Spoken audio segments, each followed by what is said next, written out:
waa galab salaasaha bisha juun waa 5 sanadka 2018 waxaad naga dhagaysanaysaan muujadaha gaagaaban ee 16 iyo 19 mitirban iyo bogayga dhinaca internetka ee voasomali.com. idaacadda galabta waxaa idiin daadahinaysa Falastiin Axmed Iimaan iyo anigoo ah Xuseen Barre Aadan.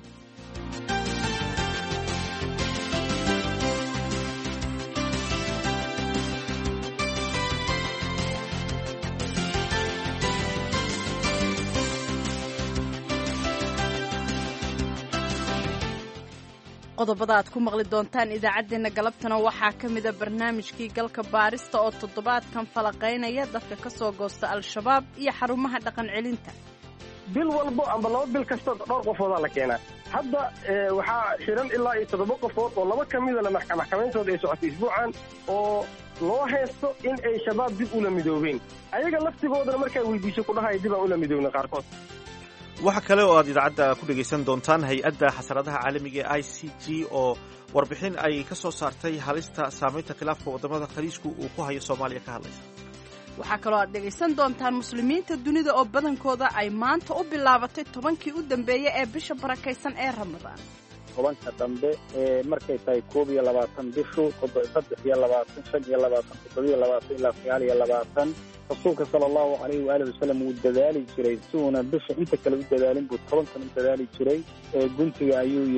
adkaysan jiray wuxuuna leeyahay qofkii ku dadaalayo ku dadaal todobada dambe waliba ku sii dadaal gaar ahaan habeenka 27ka. sidoo kale waxaad maqli doontaan xubintii dooda gaaban barnaamijkii amuuraha Mareykanka iyo qodobo kale ayaan idiin haynaa. marka hore si ku soo dhawaada warkii dunida.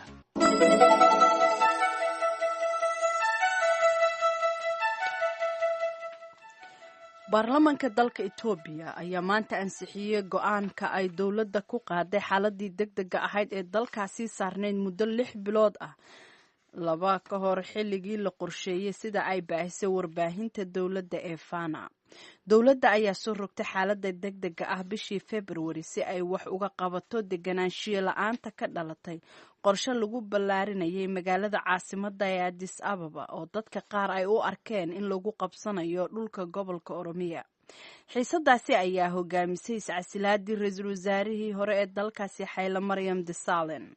sabtidii ayaa golaha wasiirada Itoobiya waxa uu yeesheen kulan lagu qiimeynaya xaaladda amni ee dalka waxaana ay sheegeen in sharcigii iyo kala dambeyntii la soo celiyay taasoo dhabaha u xaartay codka ansixinta ee baarlamaanka uu maanta sameeyay. Abiy Ahmed oo ah sarkaal horey uga tirsanaa ciidamada dalka Itoobiya kaasoo haya hadda xilka ra'iisul wasaaraha oo uu ka bedela Haile Mariam ayaa ku safray dalka oo idil isagoo ballan qaaday inuu wax ka qaban doono ashtakooyinka jira isla markaana uu xoojin doono xuquuqda rayidka iyo siyaasiyiinta. mas'uuliyiinta Itoobiya ayaa ballan qaaday inay sameyn doonaan isbedelo dhowr oo ay ku jirto in la sii daayo kumanaan maxaabiis ah. madaxweynaha Mareykanka Donald Trump ayaa sheegay inuu xaq buuxa u leeyahay madaxweyne ahaan inuu isagu cafis isku fidin karo. madaxweynaha ayaa hadalkan soo dhigay barta Twitterka isagoo intaasi ku daray in dambi baarista ay dowladda federaalku wado ee ku aadan xiriirka u dhaxeeyay ololihiisa doorashada iyo dowladda Ruushku ay tahay arrin aan waafaqsanayn dastuurka. khubarada sharciga ee Mareykanka ayaa tilmaamay in hadalka madaxweynuhu uu u muuqdo mid sahaminaya ilaa heerka ay awoodda dastuurku gaarsiisan tahay. qaar ka mid ah khubarada sharciga ayaa hadalka madaxweynaha ku tilmaamay mid laga naxo. dacwad oogayaasha la shaqaynaya dambibaaraha gaarka ee Mareykanka Robert Mueller ayaa sheegay in madaxii hore ee ololaha doorashada madaxweyne Trump Paul Manafort uu marar badan isku dayay inuu farageliyo markhaatiyaal la xiriira baarista ku socota dacwadda dembigiisa. dacwadda maxkamadda loo gudbiyey shalay waxa ay ahayd mid ay dacwad oogayaashu ku sheegeen in Manafort iyo mid ka mida dadka ku dhow ay si joogtaha ula xiriirayeen laba markhaati oo dacwadooda la xiriirtay si ay saameyn ugu yeeshaan markhaati furkooda. xiriirka markhaatiyaasha lala sameeyay ayaa dhacay bishii February wax yar uun kadib markii xeerbeegtay ay soo saartay dacwad cusub oo ka dhana Manafort oo xilligaasi xabsi guri ahaa. dalka Jordan waxaa weli ka socda dibadbaxyada looga soo horjeedo siyaasadda xukuumadda ee dhinaca dhaqaalaha iyo sicir bararka. dibadbaxyadan ayaa weli socda iyadoo uu iscasilay ra'iisul wasaarihii dalkaasi oo xukuumaddiisu ay hore u bilowday tallaabooyin guntigiijis ah oo dhinaca dhaqaalaha ah taasi oo saamaysay maciishadii iyo quutal daruurigii dadka. kumanaan dadweynaha dalkaasi ah ayaa isugu yimid xarunta xafiiska ra'iisul wasaaraha ee iscasilay Hani Mulki kuwaasi oo ilaa xalay bannaanka u hoyday. dadkan ayaa dalbanaya in la joojiyo sicir bararka iyo cashuurta ay xukuumaddu soo kordhisay.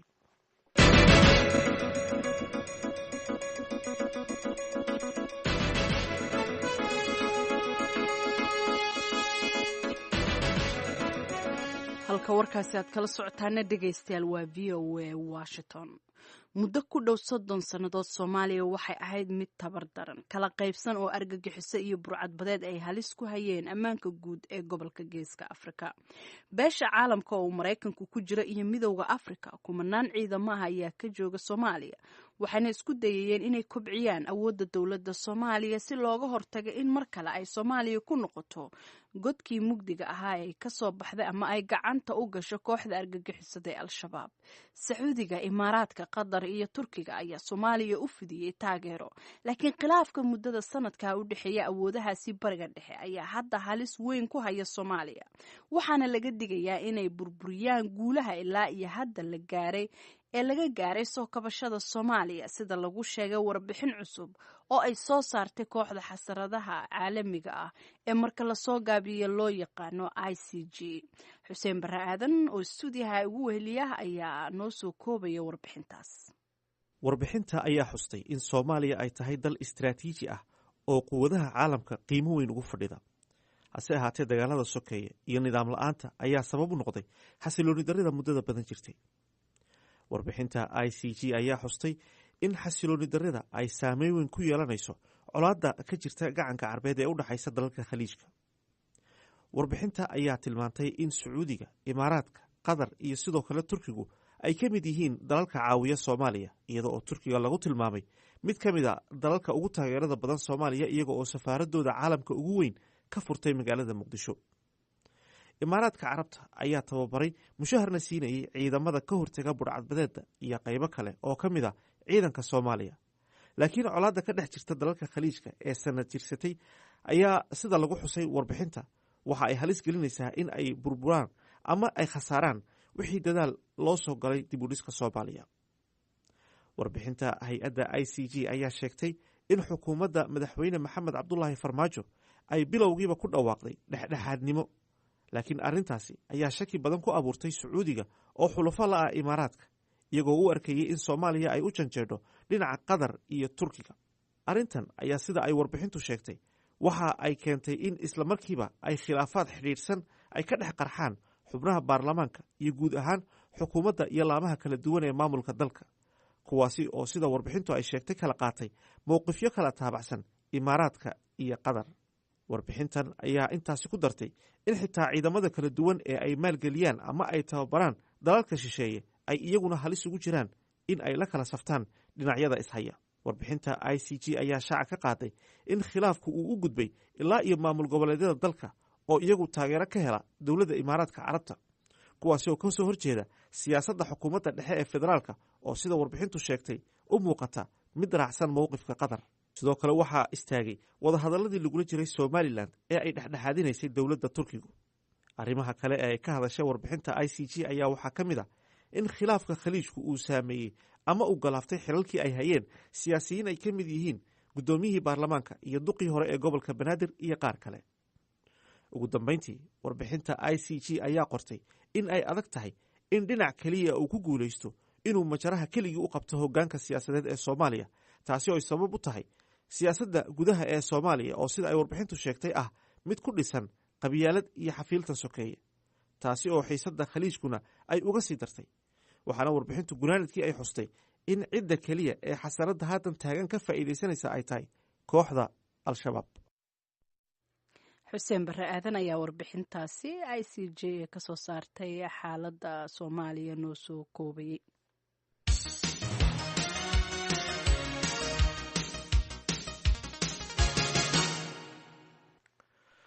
intooda badan muslimiinta caalamka ayaa waxaa maanta u bilowday maalintii koowaad ee 10 maalmood ee ugu dambeysa bisha barakeysan ee Ramadaan. maalmahan ayaa waxaa lagu tilmaamaa kuwa ugu khayrka badan bisha barakeysan ee Ramadaan.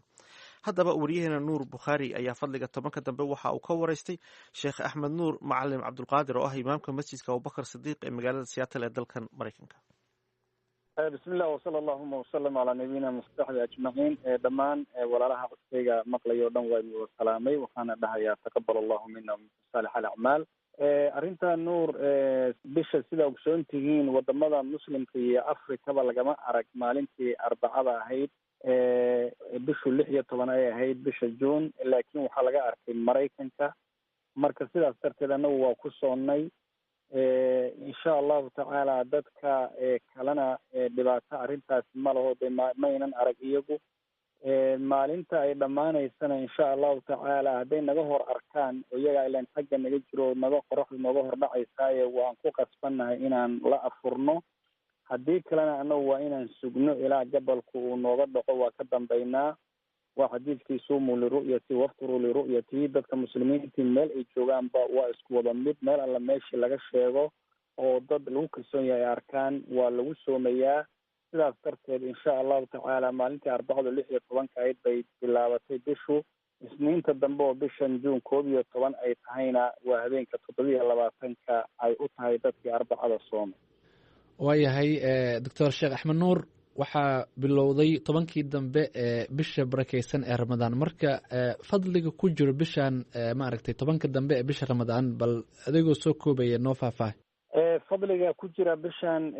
nuuro waa aad iyo aad buu u weyn yahay, waxaana daliilku waa Allah subxaanahu watacaala qur-aankiisa uga hadlay, ina anzalnaahu fi laylati alqadri wama adraaka ma laylatu lqadri, laylatu lqadri khayru min alfi shahrin buu rabbi leeyahay. waa bil habeen ku jiraayo uu ka fadli badan yahay 1000 bilood oo lagu qadaray 80 iyo dhowr sano. taasi marka waa jaanis weyn, waa habeen mubaarak ilaahay ku sheegay subxaanahu watacaala, ina anzalnaahu fi laylati mubaarak. waa habeen ay soo degaan malaa'igtu, waa habeen nabadgelye ah, waa habeen umuurta la kala xukumo, waxa la wixii sanadka soo socda imaan doona. marka rasuulku sala allahu calayhi waalihi wasalam habeenka fadliga badan ee laylatulqadriga ku dhex jira wuxuu yidhi ka raadiya 10ka dambe, markay tahay 21 bishu 23 25 25 27 ilaa 29. rasuulka sala allahu calayhi waalihi wasalam wuu dadaali jiray, si uuna bisha inta kale u dadaalin buu 10kan u dadaali jiray.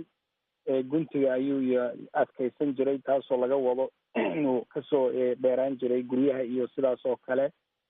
reerka waa kicin jiray, waa noolayn jiray habeenka isaga ah. wuxuuna yidhi qofkii ku dadaalayo ku dadaal 7 dambe weliba kusii dadaal, gaar ahaan habeenka 27 ah. haddii alla subxaanahu watacaala uu waafajiyo qofka ducada la dhahayana waxaa weeye allahuma inaka cafuwun tuxibu lcafwa facfu canii, oo rasuulku caaisha uu baray sala allahu calayhi waalihi wasalam. doctor sheekh axmed nuur, zakaatulfitriga ayaa isna ku jira 10ka dambe maaragtay bisha barakeysan ee Ramadaan. marka yaa la siinayaa, yuu ku waajibaa, goorma ayaana la bixiyaa? zakaatulfitrigu horta waa rasuulka sala allahu calayhi waalihi wasalam baa waajibiyey, oo farada rasuulullahi sala allahu alay wasalam zakaat alfitri saaca min tamrin aw saaca min shaciirin cala alcabdi walxuri waldakari walunha walsagiiri walkabiiri min almuslimiin. xadiiska imaam bukhaari soo saaray. waa waajib rasuulku uu sheegay sala allahu alay wasalam. waxa la bixinayo waa cuntada dadku ay quutaan insha allahu tacaala. wuxuu ku waajibayaa qof kasta oo habeenka isaga ah jooga, oo ama kii dhashay xitaa habeenka isaga, xitaa salafkii Cuthmaan ibn Cafaan ilmaha uurka ku jira waa laga bixin jiray. qof weyn iyo qof yar, rag iyo dumar, qof kastoo muslimiinta ka tirsan waa in laga bixiyo. waxa la bixinayaay taqriiban waa 3 kiilo. waxa la bixina waa cuntada dadku ay quutaan insha allahu tacaala. dadka la siinayo waa dadka mustaxiqiinta oo mutay oo masaakiinta ah baa la siinayaa. xilliga ugu habboon oo la bixinayaay waa maalinta ciidda, salaada ciid inta aan weli la tukanin. way dhici kartaa in maalin iyo 2 maalmood ka horna la sii bixiyo. dadka waxa la siinayana waa raashin sida raajixa ah. haddii lacag xitaa la diro, waa ogay dadku lacag bay dirayaan, laakiin waxaa habboon si khilaafka looga baxo in lacagtaas raashin lagu gado, raashinkaana loo qaybiyo dadkii mutay maalinta ciidda salaada intaan la tukanin. maalin iyo ka horna waa la bixin karaa. sheekh axmed nuur macalin cabdulqaadir oo ah imaamka masjidka abubakar sadiiq ee magaalada Seattle ee dalkan Mareykanka oo u waramayay nuur bukhaari. halkaad kala socoteena waa VOA.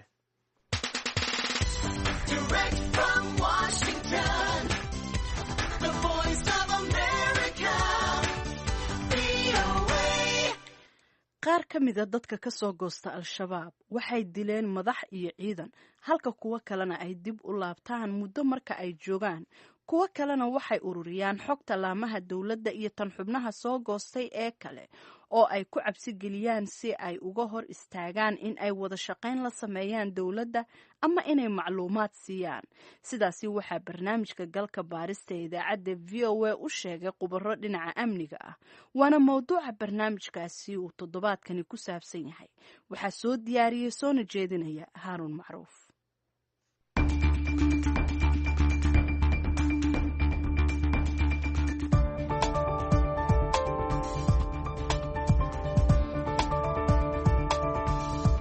ururka al-shabaab waxay si ula kaca maleeshiya ugu soo diraan xarumaha dhaqan celinta dowladda Soomaaliya si ay u bartilmaameedsadaan madaxda dowladda iyo inay u soo ururiyaan xogaha hay-adaha dowladda iyo inay mabda'a al-shabaab dib uga dhaadhiciyaan xubnaha soo goosashadu dhab ka tahay. madaxda xeryaha dhaqan celintu waxay ku adkaysanayaan inay xarumahani shaqaynayaan ayna fulinayaan ujeeddooyinkii loo aasaasay.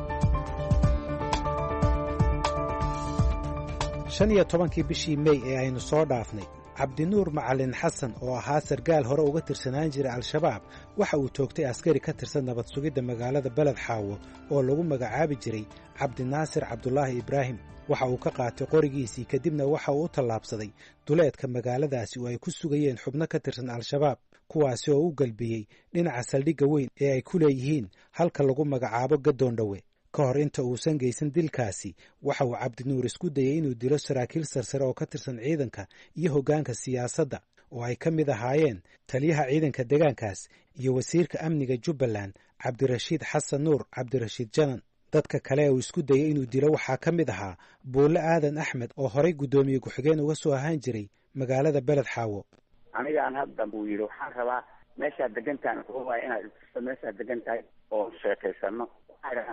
muxuu ahaa meel xarunta degmada aan deganahay la imana arki kara gurigeyga ag yaala sabtaasaan ku yidhi. markuu adigu weydiinayo wuxuu rabay adiga iyo generaalka meel uu idiin soo maro. meel inoo soo maro uu raadinayay. markii uu sheegtay inuu ka soo goostay al-shabaab bishii Janaayo ee sanadkan waxaa si weyn u soo dhoweeyey wasiirka amniga Cabdirashiid Janan. waana wasiirka iyo maamulka gobolka kuwa ay xilligaasi saarnayd mas-uuliyadda ah inay Cabdinuur ka ilaaliyaan inuu waxyeello gaadhsiiyo dadka kale, askar, ciidan iyo saraakiil kuwa ay doonaan ha ahaadeene. Cabdijanan isagu waxa uu taas ku sababeeyey inuu doonayay inuu ninkaasi xorriyad siiyo. isla waraysiganna waxa uu ku qirayaa inay ogaayeen halistiisa. roboodkaas horey waan u maqalnay laakiin dabcan hadda anaka nama dilin jaanis uu nagu dilana ma uusan heli karin annaka oo meel aan joogno uu ku imaadee waa askarigaas uu naga dilay. ma waxaad ku aaminteen nin sare oo shabaab u ahaa oo waa laga yaabaa inuu macluumaad bixiyo? ma waxaad ku aaminteen qof la yaqaano ahaa oo ehel ahaan maaragtay dhow? maxaa lagu aaminay ninkaas oo adiga? Haarun shabaab walaala shabaab ehelad ma lahan, dhawaanna laguma aamino. anigu waxa aan ka aaminsanahay shabaab muddo dheer baan la dirirahayay waana la diriri doonaa biidni illahi tacaala inta aan noolahay. waxaan ogahay aniga qof kasta oo Soomaali ah oo mas-uul ah qofka loo soo dirahayo oo shabaabka oo dilahayo midka dadka ugu xiga inuu yahay, ayada oo qabyaalada Soomaalida lagu fiirinayo qofkan inuu qof reebel yahay, inaan la xireyno, inaan la taabanin, inaan kan la yeelin. laakiin aniga shakhsiyan qalbigayga arrintaas waa ilaahay uu ka sifeeyey. mana ii suurta gasho qof shabaab inaan ehelad kusoo dhaweysto. laakiin waxaan rabnay inaan maadaama nin gobolka ku dhex jiro sargaal oo ahaa inaan xorriyad yar siino, inaan saraakiishanada iyo ciidankana mas-uulda inay daba socdaan, inaan asaga ku shaqeyno macluumaad dheeraada ka helnaan raadinaynay. laakiin guuldarrada intaasi ka weyni waxay tahay sida ay qirteen mas-uuliyiintu inay gobolka Gado ku sugan yihiin ugu yaraan 30 kale oo la mid ah Cabdinuur oo sheegay inay ka soo goosteen al-shabaab balse aan ku jirin gacanta maamulka gobolka iyo kan dowladda federaalka midna.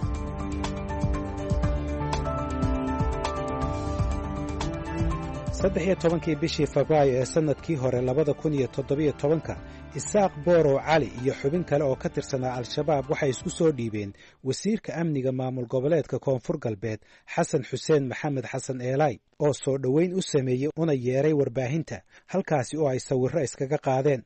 Isaaq Boorow Cali waxa kadibna loo dhaadhiciyey xarunta dhaqan celinta taasi oo uu ka qalin jabiyey sanadkan horraantiisii isagoo qaatay lacag dhan $1,500 oo la siiyo dadka ka qalin jabiya xarumahaasi. toddobaadkii aynu soo dhaafnay Isaaq Boorow Cali waxa uu dilay askari ka tirsan maamulka Koonfur Galbeed meel u dhaxaysa magaalooyinka Baydhabo iyo Awdiinle. askari kalena dirqi ayuu uga baxsaday waxa uu qaatay labadii qori waxaana uu dib ugu laabtay al-shabaab maxamed cali abshir waxa uu ahaa ninka kale ay isku maalin soo goosteen isaaq booro cali isku maalinna waxay ka qalin jebiyeen xarunta dhaqan celinta ee magaalada baydhabo isaaq booro cali kolba gobolka bay ma dhaafsano waxaan u malaynaya adii meelahaas ii sheegay meelahan shabaabka joogaan oo ka maamulo idaaliya qaarkaas inuu joogaan filaya hadda laakiin inuu baxayna xaqiiq weeye warkaas waa gartay markuu baxayay muxuu sameeyey markuu baxayay wuxuu sameeyey niman buu kaxisay markuu meel dhac la marayo waxaa ii sheeg nin buu qori ka qaatay ninka markuu qori ka qaatay ka kalena banaan buu u yar baxay markuu banaanka u yar baxay kii agtiisa joogay waa bad ku dhuftay kii adiga bad markuu ku dhuftay kii labaad ii sheeg asiga badda markuu maqlay yuu meesha kasii kacay markuu kasii kacay buu u habadeeyey saasuna ya maxaan ku rahday meeshuu dhacday marka imise qori buu qaatay 2 qori aa ka fadhiisabina hal askarina wuu dilay hal askarina wuu dilay maxamed cali abshir waxa uu ii sheegay inuusan isagu ku tala jirin inuu al-shabaab dib ugu laabto waxaase uu yaqaanaa kuwo dhowr ah oo ka soo baxay xarunta dhaqan celinta baydhabo oo dib ugu laabtay al-shabaab waxaana ka mid ahaa ciise lowjabis oo qaatay lacagtii xarunta kadibna qori kala baxsaday mid ka mida ilaalada wasiirka amniga maamulka koonfur galbeed 3 toddobaad ka horna dib ugu laabtay al-shabaab dabayaaqadii sanadkii aynu soo dhaafnayna 2 ka mida ragga ka soo qalin jebiyey xarunta dhaqan celinta ee baydhabo ayaa loo qabtay bam ay ku tuureen sarkaal ka tirsan booliiska magaalada raggaasi waxaa ka mid ahaa kuusow oo dagaalamay laguna dhaawacay weerarkaasi bishii juun ee sanadkii aynu soo dhaafnay 2017 oo ku beegnayd bisha ramadaan rag hubaysan ayaa masaajid ku yaala magaalada baydhabo ku dhex toogtay wadaad caan ka ahaa magaalada oo lagu magacaabi jiray sheekh madeer madgaab cali 3daasi nin ee dilka lagu helay waxaa ka mid ahaa xasan cabdulaahi ibraahim qoorgaab oo soo maray xarunta dhaqan celinta ee baydhabo lacagtiisiina qaatay mas-uuliyiinta amnigu waxay ii sheegeen inuu si toosa ula shaqayn jiray al-shabaab xaruntaasina uu ka maqnaan jiray wakhtiyo badan isaga oo bixinayay cudurdaaro kala duwan xasan qoorgaab waxa uu ku xukuman yahay xabsi daa'im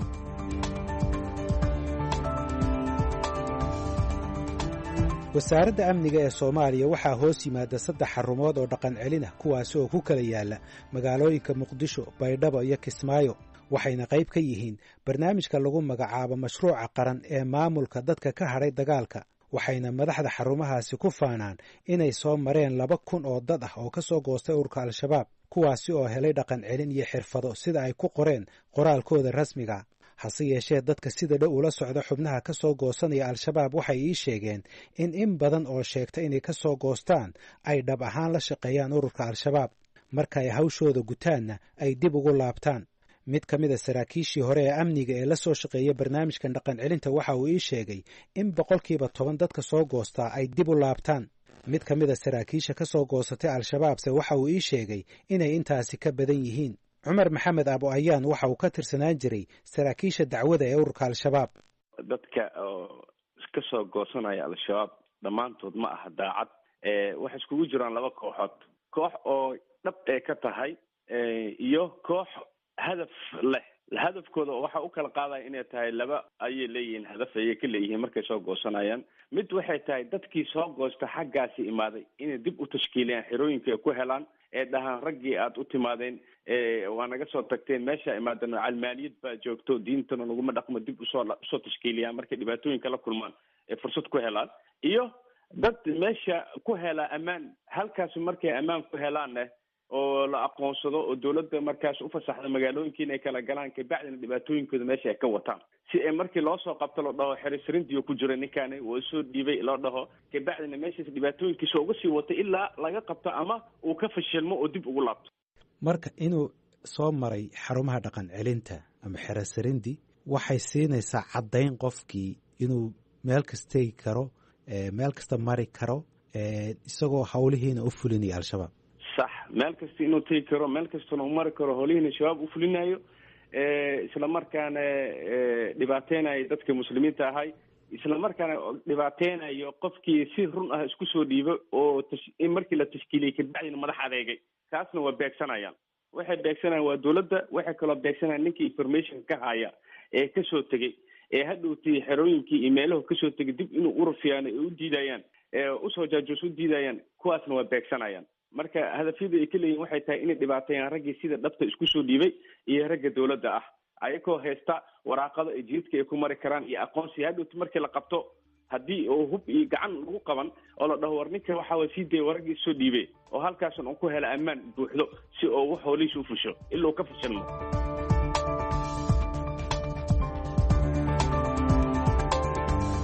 guuldarro kale oo hay-adaha amnigu ay sameeyeen ayaa ah in kuwa ay soo caddeeyeen maxkamaduhu inay ka tirsan yihiin al-shabaab loona soo xukumay dembiyo la xidhiira argagixiso islamarkaana soo dhammaysta xukunnadooda inaan loo gudbinin xarumaha dhaqancelinta. gaashaanla sare xasan cali nuur shuute waa guddoomiyaha maxkamadda darajada koowaad ee militariga soomaaliya. usbuuc walba waxa uu maxkamadeeyaa xubno ka tirsan al-shabaab oo soo galay faldembiyeedyo kala duwan iyo kuwa la tuhunsan yahay. hase yeeshee xubin kasta oo ka mid ah eedaysanayaasha laguma helo dembiga ay galeen. qofka lagu soo eedeeyo al-shabaab balse caddaymo ku filan loo waayo waxa uu amri jiray in la geeyo dhaqan celinta. waxaa kaloo dhaqan celinta uu u diri jiray qofka lagu helay dembi ah la shaqaynta al-shabaab balse aan lagu hayn karin xabsiyada dadka waaweyn da'diisa oo yar darteed. waxaa kale oo la geyn jiray dhaqan celinta dadka isa soo dhiibistooda ay qaldantay. tusaale ahaana dadka soo galay magaalada balse aan soo marin nidaamka isa soo dhiibista. taas beddelkeedana ku soo degay mas-uul ehel ama qof kale oo asxaab ah. hase yeeshee waqti haatan laga joogo 2 sano xarumaha dhaqan celintu waxay sheegeen inaysan aqbali doonin ragga ka tirsan al-shabaab ama la tuhunsan yahay ee ka yimaada dhinaca maxkamadaha militariga. go'aanka lagu hor joogsaday in al-shabaabka dembiyada galay halkaasi lagu dhaqan celiyo waxa uu qayb ka yahay is-afgarad 23 bishii Febraayo sanadkii 2015 ay kala saxeexdeen dowladda Soomaaliya iyo dowladda Britain oo maalgelisa xarunta ugu weyn ee dhaqan celinta ee ku taala magaalada Muqdisho ee lagu magacaabo Sarindi. waxaana heshiiskaasi wada saxeexday wasiirkii hore ee amniga Cabdirasaaq Cumar Maxamed iyo safiirkii hore ee Britain u joogay Soomaaliya Neil Wigan. heshiiskaasi kadib waxaa kaloo xarunta dhaqan celinta laga sii daayey xubnihii al-shabaab ee maxkamadaha soo maray. mid ka mid a dadka hore looga sii daaya xabsiyada dowladda ayaa 7 ka hor mar kale loo soo dacweeyey falo la xiriira al-shabaab waxaana mar kale la hor keenay gaashaanla sare xasan cali nuur shuute. imise qof oo xabsigooda dhammaystay oo shabaab u xirnaa ayaa markii la sii daayey kadib loo soo dacweeyey falal la xiriira shabaab? way badan yihiin dadka noocaas ah. xilligaasi markii oo waxaa lagu maqaalaa dadkii aan horta oo la geey jiray in hal maalin heshiiskii markii la saxiixday kadib hal maalin tiro 64 qofooda ooda laga qaaday. taasaa kaliftay marka dadkii banaanka u baxay iyo dadkii xilliyada ka dambeeyay dhammaystay qaybtii oo ku naqatay shabaabka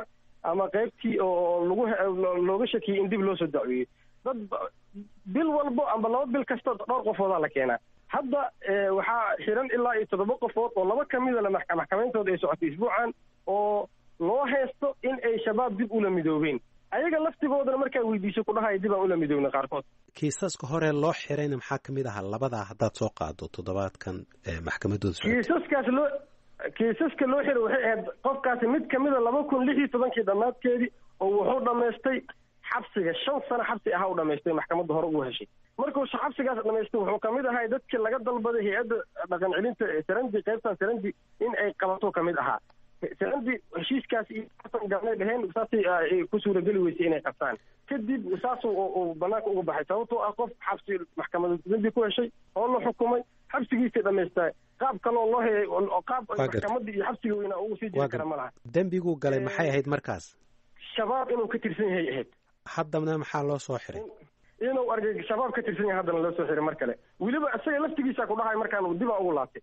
30 bishii November 2014 Faysal Yuusuf Aadan oo ku magac dheeraa Awliyo iyo 3 kale oo soo dhammaystay xabsigooda ayaa maxkamadda militarigu ay qortay warqadii loogu wareejin lahaa inay galaan xarunta dhaqan celinta. balse wax yar kadib markii la saxeexay heshiiska Soomaaliya iyo Britain, Faysal Awliyo iyo 64 qof oo kale oo hore uga soo tirsanaan jiray al-shabaab waxaa laga sii daayey xarunta dhaqan celinta. gaashaanla sare xasan cali nuur shuute ayaa sharaxaya sida ay wax u dhaceen. Faysal Yuusuf Aadan wuxuu ka mid ahaa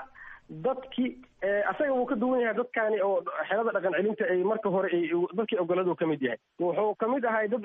la soo qabtay oo hay-adaha ammaanka ay soo qabteen ay garsoorka hor keeneen iyadoo lagu dacweynayo wuxuu ka tirsan yahay keliya shabaab uu ka tirsan yahay. baaris kadib maxkamaddu waxay ogaatay inuu qofkaani ka tirsanaay shabaab keliya in dembigaas inay ku heshay wayna ku heshay. kadib waxaa lagu xukumay xabsi 3 sano ah lagu xukumay. xabsigiisaas wuu dhamaaday 2014 taqriiban xilligaas uu dhamaaday bishii 11aad. sida nidaamku waagaas ahay maadaama uu xabsiga dhamaystay qofkaani dembigii intii la ekaay garsoorkuna uu saaray waxaa loo baahday in sarandi la geeyo maxkamaddu waxay amar ku bixisay in xerooyinka dhaqan celinta la geeyo marka xilligaasi 2014 maxkamaddu waxay geysay Faysal waxay geysay xerada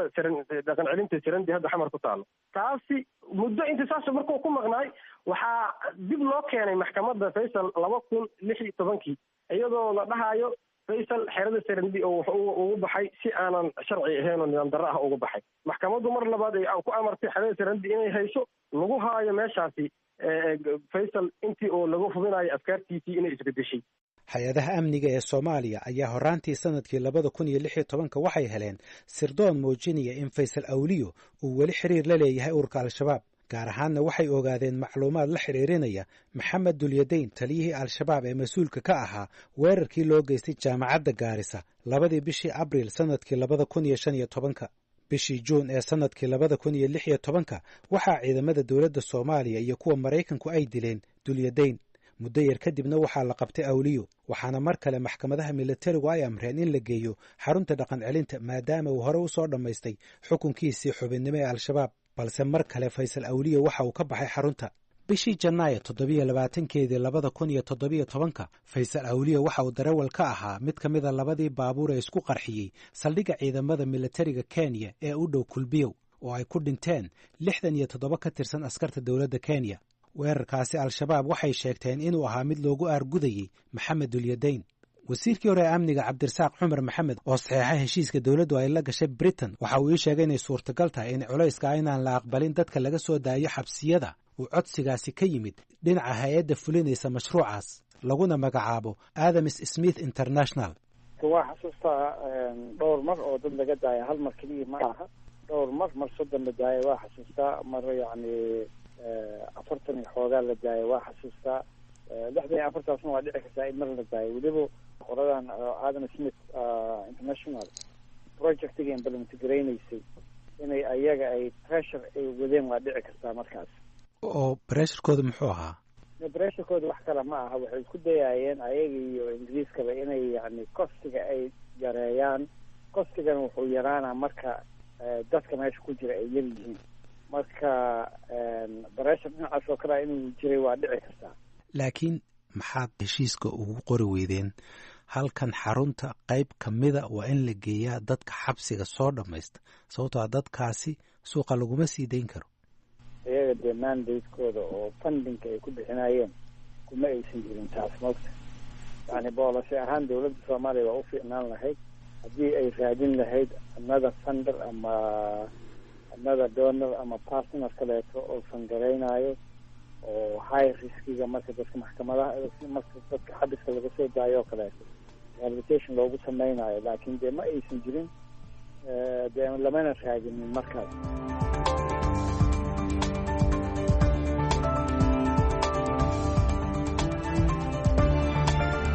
madaxda xarumaha dhaqan celinta ee xilligan shaqeeya waxay ku adkaysteen inay xarumahaasi fulinayaan waajibaadkii loo furay waxayna sheegeen suurtagalnimada in la furo weji labaad oo aqbala dembiilayaasha xukunka soo dhammaysta agaasimaha xarunta dhaqan celinta ee Sarindi ee hoos tagta wasaaradda amniga Cabdirashiid Ibraahim Maxamed waxa uu sheegay inay haatan xaruntu aqbalayso oo kaliya dadka sida mutadawacnimada ah xarunta ugu soo biira kulay anaga mashruucina wuxuu yahay soo dhiibay qof waxaana loo keenaa volunteer oo diyaar waa inuu documenti saxiixo meesha waxbarashadiisii iyo farsamadii iyo joogitaankiisa raalika unbaa naloo keenaa qofkii naloo keeno na dhahaya aniga barnaamijkan raalli kama yihi inaan dib uga laabto ma arkin marka inta badanna dee hooshaas annaga ka hore dhacdaa marka hay-adaha amniga meelaha lasoo dhiyaa markii uu qofka yidhaahdo waxaan rabaa inaan ka faaidaysto barnaamijka dhaqaacinta kaasaa naloo keenaa ciddii naloo keena anaga markaas waxaan door u siinaa inaan u yidhaahdo diyaar ma utahay barnaamijka inaad ka faa'idaysatid markaas ka bacdi barnaamijka waxbarashadiisii sida uu shaqeyna waxaas loo sharaxaa markuu aqbalo ka bacdi xerada qayb ka noqdaa asagoo markaas waajibaadka iyo wixii laga fulinayo madaxda dowladda Soomaalidu waxay marar badan ku celceliyeen inay cafis u fidinayaan Al-Shabaab ayna ka doonayaan inay soo dhiibaan si wanaagsanna loola macaamili doono hase yeeshee sida ka muuqata xarumaha ugu horreeya ee dadkani la keenayo ma haystaan manhaj hufan oo dhaqan celin ah sidoo kale nidaamka ay ilaa haatan adeegsadeen waxa uu ku guuldaraystay inay barnaamijkii Al-Shabaab ka dejiyaan xubnaha qaarkood sida ka muuqata xubnaha dib ugu laabtay Al-Shabaab sidoo kale waxaa muuqata inay xarumahani muhiimadda koowaad siinayaan tirada dadka soo mara iyo kuwa qalinjebinta samaynaya balse aan culays weyn la saarin wax ka beddelidda dhallinyarada iyo qiimaynta xaaladaha amni ee ku xeehan dadkaasi.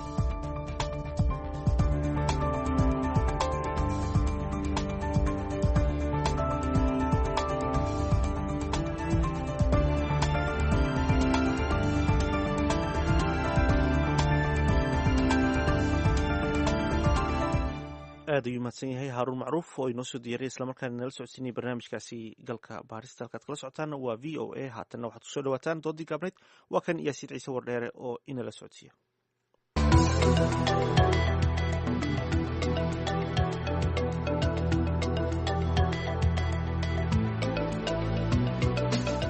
kulanti wanaagsan dhegeystayaal waa mar kale iyo barnaamijka dooda gaaban oo aynu ku eegayno muddooyinka dambe tahriibka iyo dadka markaasi dibadaha u baxaya oo aad u sii kordhaya iyadoo kuwii horay dibadaha u aaday qaar ka midii ay soo noqonayaan kuwana ay weli dibadaha ku maqan yihiin. qaar ka mid ah dadka rajaynaya inay nolol ka wanaagsan Soomaaliya helaan ayaa xabsiyada ku abaaday gaar ahaan Liibiya oo weliba kadeed iyo adoonsi qaba. hase yeeshee qaar ka mid ah dadka Soomaalida ayaa weli aaminsan ammaan darrida, cadaalad darrada iyo dhibaatooyin kale oo weli dalka gudihiisa ka jirta in ay qurbaha ku sii nagaadaan ama ay tahriibaan. waa mawduuca dooda gaaban ay ku saabsan tahay. waxay kala qaybgalaya Cali Cabdirashiid Ibraahim iyo Siciid Faarax Khaliif oo labaduba jooga magaalada Nairobi.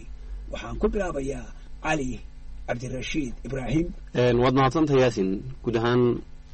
dhegaystayaasha iyo shaqaalaha VOA waan salaamaya. tahriibku waa wax nolosha dadka Soomaaliyeed aan leeyahay qayb wanaagsan buu ka qaatay dadka qaar gaar ahaan marka la eego dadka qurba joogta ah iyo dhammaan dadka wadanka jooga gudihiisaba waxaan leeyahay hala tahriibo. Siciid Faarax Khaliif aye ayaas ma mahadsan tahay. horta tahriibku intaan horta meeshii loo socday la gaarin khataraha ka horeeya baa horta kow ka ah waxa ugu dhibka badan halista ugu badan. qofka bini'aadamkaas sida ognahay waxa ugu qaalisan oo haysto waa naftiisa buu marka u horeysa khatar gelinaya konton inaad dhimatid iyo inaad noolaatid waa 50% iyo 50. sidaas darteed halista koowaad horta meeshaas ay ka wajahaysaa. labo waxaa oran karnaa markaad tagtid meesha u socotay hadiiba ilaahay kugu nabadgeeyo wixii ay heegsanaysay ma helaysaa. waxa u horeeyay adduunka ay tagayaan dadka dhalinyarada ay tahriibayaan ugu muhiimsan waa sharciga. qofka ka tagaay Afrika ee markaas ama Soomaaliya ka tagaay markuu Yurub ama meesha kale u socday uu tago sharci ma helayaa way 5 sano 6 sano kooda nasiib kale baa ku helaya. kuwa kale waa loo diidayaa 10 sano aakhirka waxa laga yaabaa in musaafiris loo qoro oo meesha uu ka soo tagay oo naftiisa halis ku galiyay la yiraahdo waa lagu celinayaa oo ayaduna musiibo kale taa. tahriibku Yaasiin waxaan qabaa anigu inuusan wax faa'iido haba yaraatee uu leeyahay dadka iyo dalka aysan jirin. uu mahadsan saaxiibkay waan arkayaa waan dareemayaa dhibka laakiin wadankii maxay yaallaba su'aashu tahay. waynu ognahay yeena oran 30 sano ka hor bay Soomaalidu tahriibaysa. waxay Soomaalidu tiraahdaa ragga socodku waa door hadduu ma ku daayo. waxaan aaminsanahay socod aad socoto meeshaad ka dhaqaaqdo inay faa'iidadu ku jirto sababtoo ah tusaale haddaan naftayda ka soo qaado dee maalintii aan deegaankaygii joogay iyo maanta maskaxaan xataa isku mid meey. maskaxaan baan koray, dhaqaale ahaan baan koray, cilmi ahaan baan koray. marka waxaan leeyahay inaad meeshii aad joogtay meel ka duwan tagto ma aha inaad xad ka gudubto laakiin isbedel nololeed bay lafteedu keenaysaa baan leeyahay. Siciid sida daraasado badan ay samaynayaan ma aha tahriibka ama qaxootinimadu liidasho ma ahane dadkii waxay kororsanayaan aqoon, cilmi, caruur bay dhalayaan, dhaqaalaha ay kasbadaanna dalkoodii bay ku celinayaan. marka maxaad ku diidan tahay taas? Yaasiin anu ma diidani tahriibka sharciyeysan oo qofku inuu wadan intuu ka tago wadan kala tago si sharciya. laakiin waxa aan diidanahay waxa weeye qofku inuu naftiisa halis u geliyo inuu wadan intuu ka tago wadan kala tago. hataa si sharciga ku tagtay Mareykan baad sharciga ku tagi kartaa, Yurub baad ku tagi kartaa, ma diidanin. laakiin adduunka waxa wadamada horumaray dambi ka ah qofku inuu wadan sharci la'aan ku soo galo. hataa wadankan ajoogno Kenya waa ogtihiin dadka sharci la'aan ku soo gala iyo dadka aan sharciga ku haysanba dhibta ay la kulmaan. adduunka oo dhan qofku haduusan si sharciya ku safraynin dhibaato ku yahay adduunka asaguna dhib uu isku keenayaa dadku u tagayna dhib uu keenayaa. maxaa yeelay ma socon kartid akoon bagi ma furan kartid haddii aadan sharci haysan. adduunka maanta waxa ugu muhiimsan waa sharci. qofka Soomaaliga ah ee maanta tahriibayana xaqiiqda ognahay waxa weeye inuusan si sharciya ku tahriibaynin hadduu waxa ku tahriibaysa sharciyan ay aad u yar yihiin midda kale waxaa laga cabanaya inta badan oo wadamada Africa ama wadankeena Soomaaliya looga baxaya waxaa kow ka ah dhalinyaradu ka cabanaysa waa shaqo la'aan waa shaqooyinka aan loo sinayn waa cadaalad darro intaba qofku isagaas ayaa laga rabaa inuu ka shaqeeyo inay wanaagsanaado sida ognahay ninkii Hindiya u soo dagaalamay Mahatma Gandhi waxyaabaha uu aadka dadkiisa ugu boorin jiray waxaa kamid ah kamid noqo isbedelka aad ka rabtid dalkaaga adigu ka mid noqo hadaa adigu ka mid noqon malaa'igta soo degto dalkii ma bedelayso sida ognahay hadaa adiga dalkii ka baxdid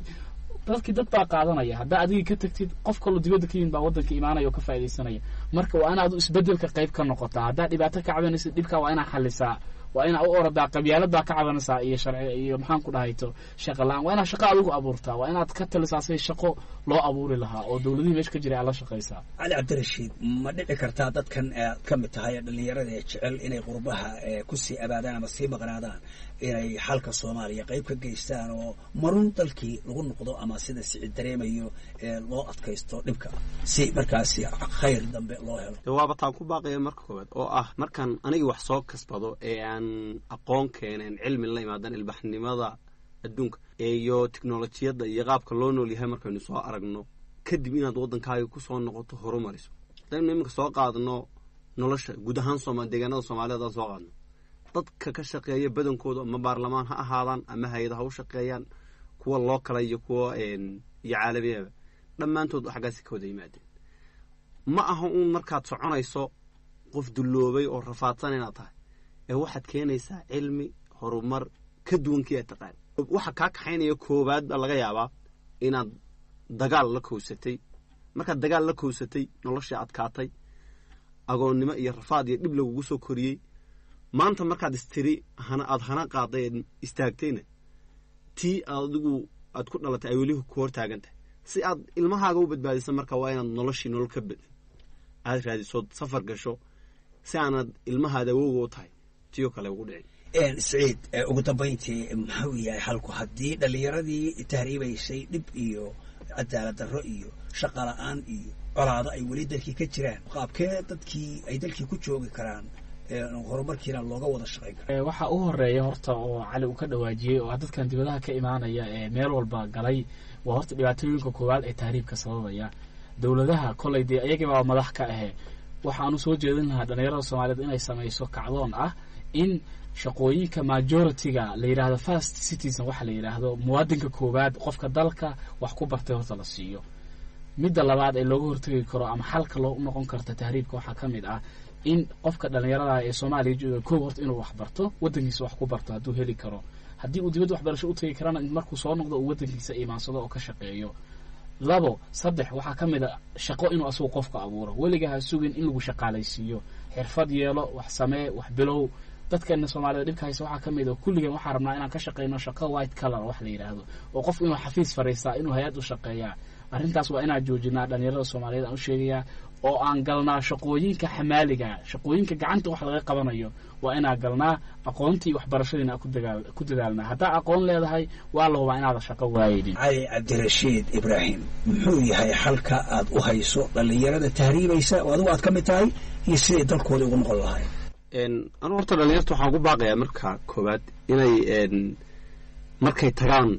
wadan kale oo aan wadankoodii ahayn inay wanaagga ummaddaa soo qaataan horta inay ka bilaabaan wanaagga dalkaas inay la qabsadaan aqoon bartaan kartidooda iyo dadnimadooda iyo dhaqankii Soomaaliyeed la yaqaanay ay la soo baxaan markay taa la yimaadeen ay nafahooda soo anfacaan inay dalka dib ugu soo laabtaan oo wixii wanaagsanaa ee ummadda ka soo dhaxleen ay la yimaadaan aad ayaad mahadsantahay kuwaas waxay ahayd Cali Cabdirashiid Ibraahim iyo Saciid Faarax Khaliif oo labaduba jooga magaalada Nairobi doodii gaabnad intaay loo joogto intaynu markale wada ku kulmi doonaa hadii la raali ka noqdo sidaa iyo nabadgelyo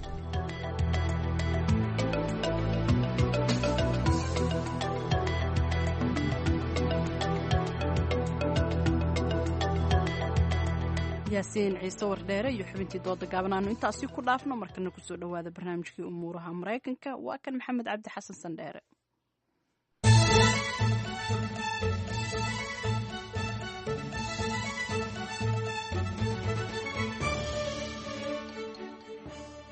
kulaynti wanaagsan dhegaystayaal kuna soo dhowaada barnaamijkii amuuraha maraykanka warbixin sannadlaha oo ay soo saartay wasaaradda arrimaha dibadda ee maraykanka taasoo eegta sida loogu xadgudbo xorriyadaha diimaha ee dunida ayaa waxaa dalalkaasi xadgudubka sameeya kaalinta hore ka galay dalalka ruushka iiraan kuuriyada waqooyi iyo miyanmar wasaaradda ayaa sheegtay in bisha julaay ay martigelin doonto shir noociisa kii u horreeyey kaasoo dalalka isku aragtida ahi ay kaga shirayaan sidii loo wanaajin lahaa xorriyadaha dhinaca diinta haddaba warbixintan iyo waxay xambaarsan tahay ayaan ka waraystay sheekh cabdiraxmaan shariif oo ah imaamka masjidka daarulhijra ee gobolka minnesota oo marka hore aan weydiiyey sida u arko dalalkan afarta ah ee kaalinta hore ka galay ku xadgudubka xorriyadda diinta walaalo waa su-aal fiican weeye marka la fiiriyo warbixinaha noocan oo kaleeta ah ee dowladda maraykanku ay ka soo saarto sanad walba arrimaha wadamadu say ku kala yihiin diinta waxaa dhici karta sanad walba inuu kii hore si uga duwanaado taasi waa iska guud ahaan weeye gaar ahaan marka la fiiriyo hadda wadamadan oo laga dhigay wadamada ugu horeeya qaarkood obvious wax inoo muuqdo oo labadii sana ama dhowrkii sana ugu dambeysay aada ugu jiray muxuu ahaa adduunka wadanka la yidhahdo Myanmar oo kaleeto iyo si ula dhaqmeeyey dadkii minority-ga ah ee la oran jiray muxuu ahaa rohingaha marka taas wax muuqatay ahayd United Nations iyo agensiyaal fara badan ba aada uga hadlay labadan wadan ee kaleeto iyaga laftooda waxaa laga yaabaa marka la fiiriyo guud ahaan inay dhaliila yeelan karaan laakiin aniga aada uguma qanacsani marka si loo fiiriyo inay yihiin wadamada ugu liidata xagga muxuu aha tolerancega ama xagga wada noolaanshaha xagga diinta inay wadamada ugu liita yihiin aada uguma wada qanacsani marka qayb ka mida waxaad moodaa inay arrin siyaasadeed ay lug ku leedahay ayaa laga yaabaa yacni waan gartay ma jiraan dalal aad is leedahay inay xagga hore ku jiraan bay ahayd tusaale ahaan waxaan isweydiin karnaa israa'iil oo kale xaggey soo galaysa marka la fiiriyo tolerancega xagga diimaha iyo siday ula dhaqanto dadka ka diin duwan ee muslimiinta falastiinida ah taasi waa su-aal weeye su-aasha labaad ee laga yaabo in la isweydiiyo halkan waxaa iyada lafteeda muxuu ahaa imanaysa xaggee soo galaya sacuudigu marka la fiiriyo si ula dhaqmayo dadka minority ah ee ka madhab duwan ama xataa ka diin duwan ee maaragtay se ula dhaqmaya in la isweydiiyo waxaa kaloo laga yaabaa in la isweydiiyo masaarida lafteedu xaggey soo galaysa marka la fiiriyo si ay u caburinayso dad muxuu ahaa laga yaabo inay iskubadiin yihiin intooda badan laakiin diyuga lagu dhibayo inta badanna uu nooc diineed usoo gelaya ama xataa see ula dhaqantaa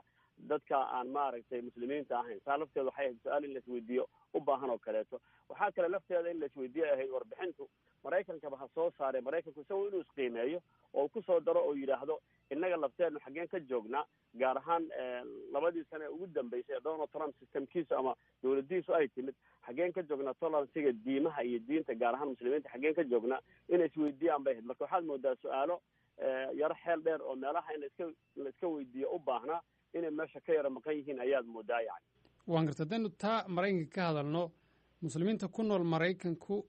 markaad eegto caburin dhinaca diinta ah miyay ku hoos nool yihiin hadda lama odran karo caburin xagga diinta ay ku hoos nool yihiin 100% oo sidaa looma dhigi karo laakiin waxaa la hubaa intii hadda uu yimid madaxweynaha hadda waddanka xukuma Donald Trump iyo markii uu campaignka ama ololaha doorashada uu ku jira intaba inay timid nacayb fara badan oo awalba si u jiray laakiin awal hore ka cabsanayay nidaamka in uu hadda helay waxaan lagu yidhaahdo carabiga addaa-ul akhdar oo micnaheedu yahay waad samayn kartaa waxaad doontaan oo kale inuu helay taasi marka inay keentay falal fara badan oo muslimiinta lagaga soo horjeedo ha noqoto masaajidii iyo meelaha ku cibaadaysanayeen oo ama cay ama eryo lagu qoro ha noqoto masaajida oo lagu hor mudaaharaado ha noqoto dad muxuu ahaa la dilo oo dad rayadho ama dad shacab ay dilaan marka intaasoo dhan waxaad moodaa inay tahay muxuu ahaa xoogaa wax la raalli laga yahay oo hadda nidaamka hadda jira uu raalli ka yahay oo kale inay u muuqanayso ayaad moodaa laakiin guud ahaan ma la odhan karo caburis xagga dawladda xagga systemka xagga nidaamka ka socda ayaa jira laakiin xoogaa yar inuu yaro dhiiri gelinaya ayaad yaro moodaysaa yani waxaa kaloo si saxa u muuqanaysa oo iyada lafteeda maraykanka aada beryahan usoo badanaysa ma aha oo keliya muslimiinta yuhuudda lafteeda nacayb fara badan baa iyada lafteeda beryahan loo muujinaya oo aada moodo in iyada lafteeda systemka uu si u taageerayo maxaa jira waxaan ognahay muddo fara badan ma dhici jirin dad oo muxuu ahaa neonazigii iyo taageersan inay mudaaharaad babliga ama soobax babliga ay sameeyaan marka waxaad ujeeda waa dhaweyta yani inay mudaaharaad babliga sameeyeen dadna uu ku dhintay marka oo dad odhanaya yani maaragtay waxaan taageersanahay neonazigi iyo wixii la sameeyey arrintaas taas marka waa qeyb waxaan ognahay quburo ay muxuu ahaa yuhuuddu lahayn oo ay isku aasaan oo ku yaalay gobolada maraykanka qaar ka mid a in qubuurihii la jejebiyey ayaan iyadana ognahay nacaybkaa marka isaga laftiisu wuu soo baxaya oo qeyb ka mida ay tahay inuu nidaamkan hadda jira rumaysan qofka cadaanku inuu dadka si uga sarreeyo iyo muxuu aha all right ama make right wixii loo bixiyo oo kaleeto in iyaga lafteedu taas ay gadayaan. waxaa kaleeto baryaha lafteeda muuqata qofka madowga iyo sida loola tacaamulayo muddaba way soo jirto. waxaan ognahay waddankan history aad u foolxun buu leeyahay sida ula dhaqmayay dadkii madowga ahaa uu soo adoonsaday iyo dadkii la oran jiray American Indianka ama waddankan asalka u lahaa. laakiin haddana dadka madowga maalmahan ama intay hadda dawladdan hadda meesha ka talinaysa ay timid waxaan u jeednaa sida muxuu ahaa police brutality-ga iyo booliiska ula dhaqmayo iyo in iyaduna soo badanayso. marka intaasoo dhan waxaad marka la isku wada daro waxaad moodaa inay tahay gardarro garab og oo kaleeto oo ah waxani awalba si uu u jiray laakiin dadkan waxa awal hore ay ka cabsanayeen nidaamka iyo dawladihii jiray bay ka cabsan jireen. hadda marka dawladdanaad waxaad moodaa xoogaa yar inay siinayso maaragtay okay oo kaleeto marka ama raalli baa laga yahay oo kaleeto ama gardarro garab og oo kaleeto marka sidaasaad moodaa inay hadda usoo badanayaan nacaybkaas oo dhan yani. waan gartay shacabka maraykanka isaga maxaad odhan lahayd? shacabka maraykanku xaqiiqatan marka la fiiriyo asa shacab ahaan waxaa la odhan karaa shucuubta ugu wanaagsan buu kamid yahay marka sidaa loo dhigo. laakiin mushkilada jirta waxa weeye oon inagu wada ognahay mediahan oo powerful ama qalabka warbaahinta oo powerful aada u xoog badan ayaa in fara badan dunida laga hagaa. taasu marka waxay keenaysaa markii uu mediaha qaarkii uu dadka uu aada uga buuxiyo warar aan sax ahayn ama warar been ah ama message ama fariin khaldan uu siiyo inay nacaybsi u keeni karto. laakiin guud ahaan shacabka maraykanku wuxuu soo gelayaa shucuubta la odhan karo way ugu macquulsan yihiin xagga taqabulka iyo is-aqbalidda. ma umalaynayo inuu ka koobaad noqonayo mana umalaynayo inuu ka labaad noqonayo laakiin waxaa la hubaa wadamada xagga shacab ahaan sufuufta hore soo gelaysa inuu noqonayo. waan gartay maraykanku isagaa sameeyey qiimayntan ma jiraan hanaan kaloo caalami ah oo lagu eegi karayo isla qodobkan ah xorriyadaha diimaha ee dunida maraykankuse xagu kasoo geli kari lahaa islada? way jiraan taqriiban United Nationku ama hay-addan qaramada midoobay ma huba inay sanad walba laakiin iyaduna way soo saartaa marar fara badan bayna soo saartaa oo wadamada ay ku qiimeynaysaa yani. laakiin maraykanku waxaan u malaynayaa taqriiban markii ugu dambeysay in uu meel dhexe soo galay oo wadamo fara badan oo Yurub ay ka horeeyeen ayaan u malaynaya. marka haddana waxaa la hubaa haddii la qiimeeyo inuusan safka koobaad ama ka labaad midna soo gelaynin bay u badan tahay. laakiin waxaan meeshan ku darayaa oo aan rabaa iyada lafteeda inaan sheego waxaa laga yaabaa haddii la qiimeeyo muxuu ahaa maxamed ow dunida oo dhan oo ay hadda hay-adahaasu ay qiimeeyaan marar fara badan wadamada muslimiinta ee maanta jiraan inay safka ugu hooseeya ay soo gelayaan baa suuragal ah. iyagu marka dadka diimaha kala duwan say ula tacaamulayaan iyo xataa dadkooda muwaadiniinta say ula tacaamulayaan intaba yani. marka waa mas'alo u baahanan lahayd inay muslimiinta laftooda iyo wadamadooda ay si kale wax u qiimeeyaan. laakiin United Nationku markay qiimeeyaan wadamada taqriiban safka hore soo gelaya qaybo badan oo kamid waa wadamada Yurub weeyaan. iyaga laftooda inkastoo baryahan nidaamkan dadka imigrantiga nacaybka iyo islamofobiyada iyo antisemitismku uu kusoo badanayo laakiin iyaga mar walba waxay soo geli jireen safka hore xagga wada noolaanshaha iyo tolerance iyo is-aqbalidda iyagaa safka hore soo geli jiray yani.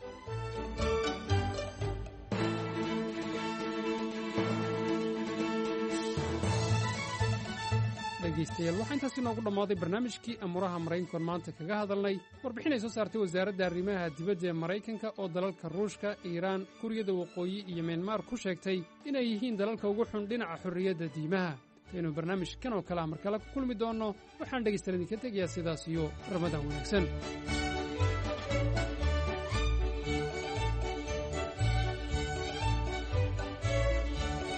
barnaamijkii umuuraha maraykankaanu intaasi ku dhaafnay maxamed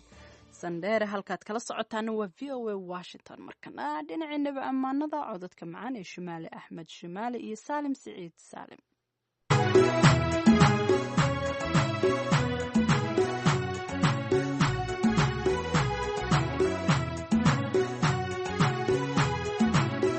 محمد يا محمد يا محمد محمد يا محمد يا محمد وين الله نهاية يا محمد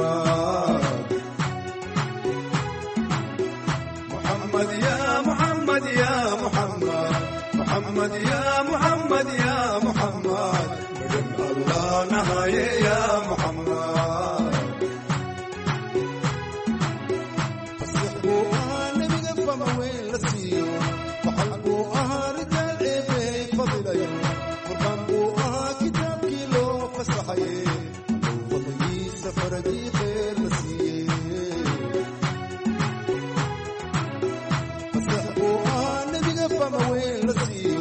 فحلقوا رجال فضيلة قرآن كتاب كيلو فسحي فضي سفرتي خير نسيب محمد يا محمد يا محمد محمد يا محمد يا محمد الله نهاية يا محمد إلهي قاتل باقي مقار كفيو يسمعوا أقنا مجرى قروع دي رسولك وفي إنكرا خرنوك عذاب تقلي وفي عاشقا قبوغ جنة خبوري وليل كبضا نقا كفالة غالي إلهي قاتل باقي مقار كفيو يسمعوا أقنا مجرى قروع دي رسولك وفي إنكرا خرنوك عذاب تقلي وفي عاشقا قبوغ جنة خبوري وليل كبضا نقا كفالة غالي محمد يا محمد يا محمد محمد يا محمد يا محمد وين الله نهاية يا محمد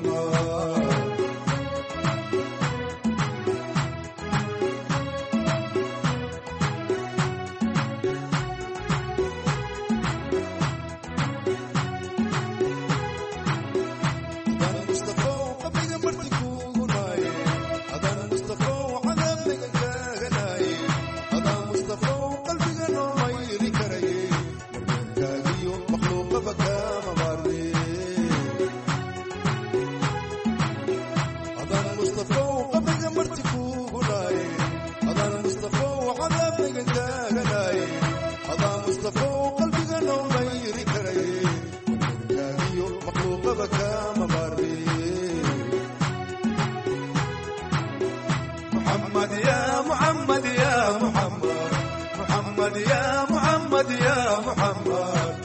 الله نهاية يا محمد محمد يا محمد يا محمد محمد يا محمد يا محمد الله نهاية يا محمد سفياقا إنا نغضن سوريا داعوني صبح يوسف داحنكو قسليا صلاة الله عليك يا محمد وأهلك وأصحابك يا محمد صدقاقا إنا نغضن سوريا داعوني صبح يوسف داحنكو قسليا صلاة الله عليك يا محمد وأهلك وأصحابك يا محمد محمد يا محمد يا محمد محمد يا محمد يا محمد الله نهاية يا محمد محمد يا محمد يا محمد محمد يا محمد يا محمد الله نهاية يا محمد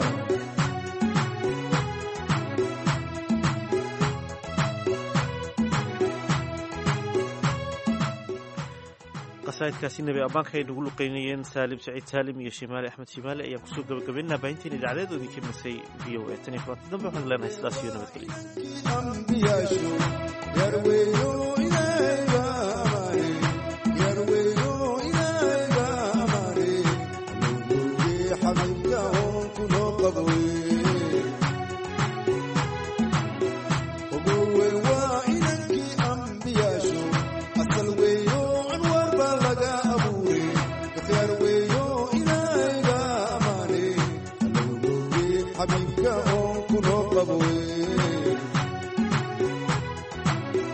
محمد يا محمد يا محمد محمد يا محمد يا محمد الله نهاية يا محمد محمد يا محمد يا محمد محمد يا